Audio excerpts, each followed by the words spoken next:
Hey guys, what's going on? It's Brandon. So, just giving you a little bit of a taste of all the documentary it's about to come, because I've argued with you guys so much. I've argued with Misha at the ring. I've argued with so many of you who think that you're so much smarter than me and blah blah blah. Here's the actual GM ring drivers who set the records, admitting that when they went over the curbs, it upsets the car's computer and the car goes AWOL, and that the lap times actually became slower when they went over the curbs, which is what I tried to explain to Misha. There's never been a question in my mind that Misha doesn't know the track better than I do. It's that he doesn't understand the car and its weaknesses with the ediff program. Same with this Just a 2L guy.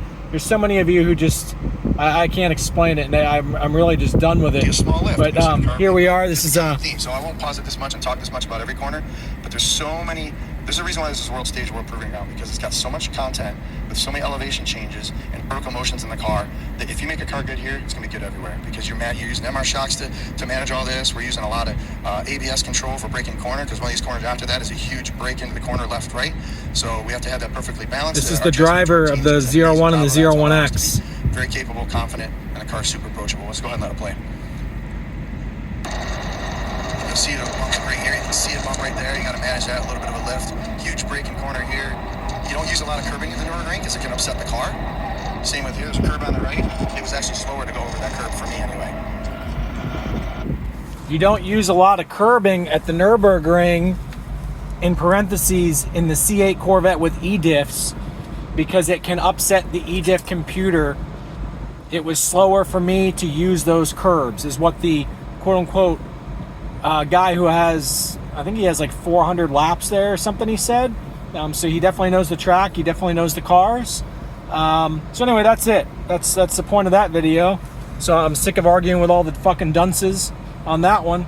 Let's talk about another dunce. And again, that driver isn't a dunce. They did a good job of keeping it off the bumpers. But let's talk about another dunce who I have to undo their bullshit every day. And that would be, let's see.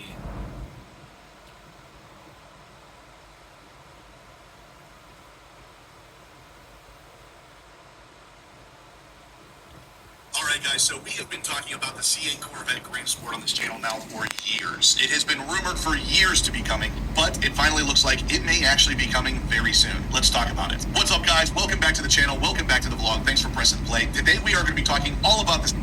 This person does not. Hey, David and I talked about the Grand Sport leaked out there over the last couple years, and this one is definitely the most convincing. So let's go over this photo at the GM Authority. So right off the bat, this was posted by an actual user, and it states at the top that my neighbor gets all the fun toys. So this person lives next to a guy who apparently works for GM. Now this car, at first glance, you're like, okay, that's just a Z06, Justin. What's so special about it? Well, there's a couple different things on this car that led me to believe that we are in fact looking at a Grand Sport sitting here. Number one, the biggest one, is that the car is still in camo. Why would a current C8 Z06 or even the C8 E-Ray still be running around in camo wrap if it is in fact a Z06 or E-Ray? We've already seen everything that car has to offer. Why would it be in camo all of a sudden? Other than that, there's a bunch of little things that lend credibility to this being a different model, and I've already been told that the next model coming is going to be the Grand Sport from my friend at the Milford Proving Ground. So he has already told me the next model is going to be a Grand Sport, and we're looking at what is potentially the next model coming. Now, as we get closer to this photo, we look a little deeper. The first thing that I notice is going to be the top-mounted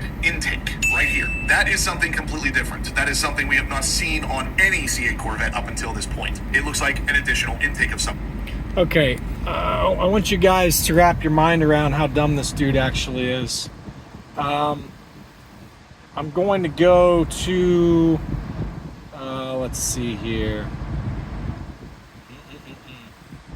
Oh shit, I'm logged out of Facebook on my phone, so I'm not going to be able to get to it. Damn. Let's see.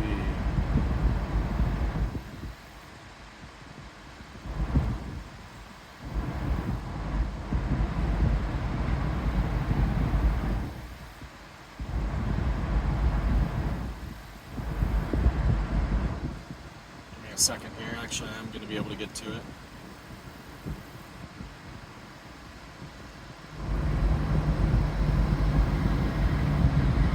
Sorry for the delay.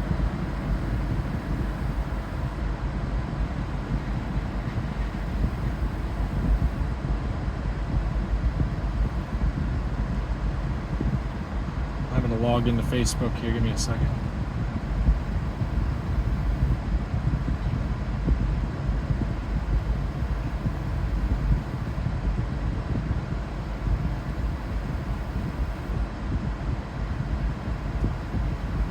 Okay, so let's see if we can type in Grand Sport Toledo. So we've already spotted the Grand Sport at the Toledo airport. It was behind the fence and it had the same side vents as the ZR1. The point is, I don't even need to show that car, although I'd like to. I'm trying to find it, so just bear with me here.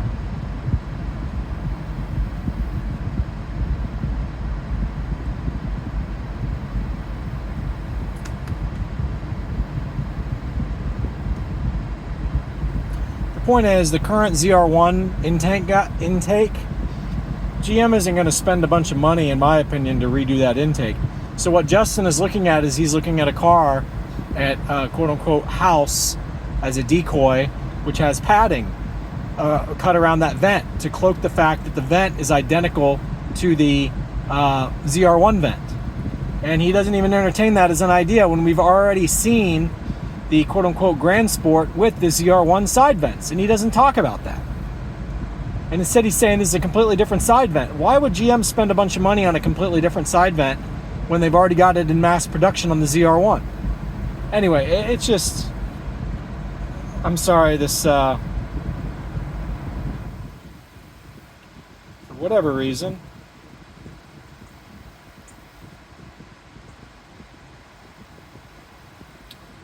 let's see here, I'm looking for it.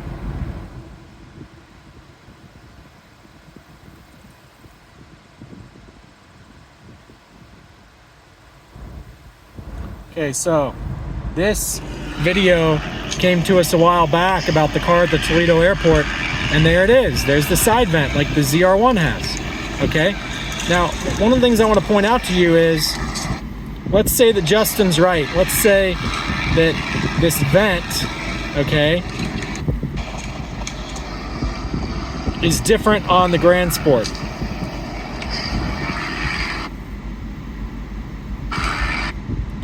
Quick question.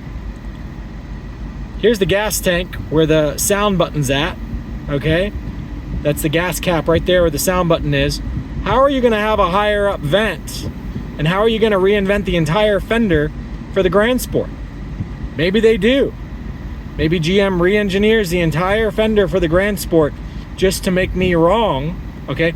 But the point is, this Grand Sport right here is using the C8 ZR1 intake, and that was the original plan. That was what was supposed to happen. Okay, so the one that Justin shows, let me get back to that again. It has a bigger thing that sticks out right here, down here, because that's the padding. But let's say it's not padding. Let's say the GM actually attaches a bigger side vent on the Grand Sport. Okay, here's a crazy question: why would GM install a larger, wider side vent on the Grand Sport than what is on the ZR1? Slash subscribers named Mike actually had a phone conversation about some of this, because there are some things that are kind of a little more visible whenever you really stop and stare at this photo for a minute. On top of the fact that that intake up on top of the boomerang area is definitely different, the whole boomerang area in general appears to be a little bit smaller and possibly flatter to the side of the car. Now, for those of you who don't know, there's a lot of rumors out. A little smaller and flatter. The thing's got a damn bulge to it. So everything that the guy says, guys, is wrong. Like, it's all wrong. Maybe I'm wrong, but I'm just calling it right now. It's the same fucking side vent as the ZR1. It's just got a different spine in the rear window. So, anyway.